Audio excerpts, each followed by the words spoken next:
వాళ్ళిద్దరూ డైనమిక్ ఐఏఎస్లు. ఒకరు తెలంగాణ ప్రభుత్వంలో పనిచేస్తుండ్రు, ఇంకొకరు కేంద్రంలో పనిచేస్తున్నారు. అయితే తెలంగాణ ఎన్నికల్లో కాంగ్రెస్ పార్టీ పవర్లోకి వచ్చుడుతోని ఇక్కడ పనిచేస్తున్న ఒకరు కేంద్రంలోకి పోవాలని చూస్తున్నారు. కేంద్రంలో పనిచేసే ఐఏఎస్ ఇటు రావాలని చూస్తున్నారు. అరే, ఇటున్నోళ్ళు అటు పోవాలనుకోవడం ఏంది, అటున్నోళ్ళు ఇటు రావాలనుకోవడం ఏంది? వాళ్ళెవ్వరు అంటారా? ఇగో వీళ్ళే.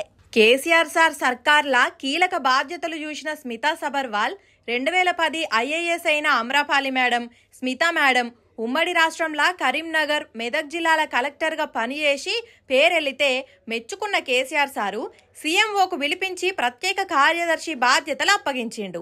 అప్పటికెళ్లి నీటిపారుదల, కాళేశ్వరం ప్రాజెక్టు, మిషన్ భగీరథ పనులు దగ్గరుండి చూసుకున్న మేడం తన మార్కు చూపెట్టింది. అయితే ఇంతల్నే ఇటు కాంగ్రెస్ పవర్లకు వచ్చుడుతోని సడన్ గా సైలెంట్ అయిపోయిన మేడం అందరూ వచ్చి సీఎం రేవంత్ను కలిసినా ఇంతవరకు కలవలేదు. అంతెందుకు, నేను నీటిపారుదల ఆఫీసర్లతోని ఉత్తమ్ మీటింగ్ పెట్టినా హాజరుపడలేదు. కానీ లేటెస్ట్ గా ట్వీట్ చేసి కొత్త సవాళ్లకు రెడీగా ఉంటా, 23 ఏండ్ల సర్వీసుల సహకరించినోళ్లకు థ్యాంక్స్ అనేసరికి ఇక కేంద్ర సర్వీసులకు పోయేటందుకు రెడీ అయ్యిందని టాక్ నడుస్తున్నది.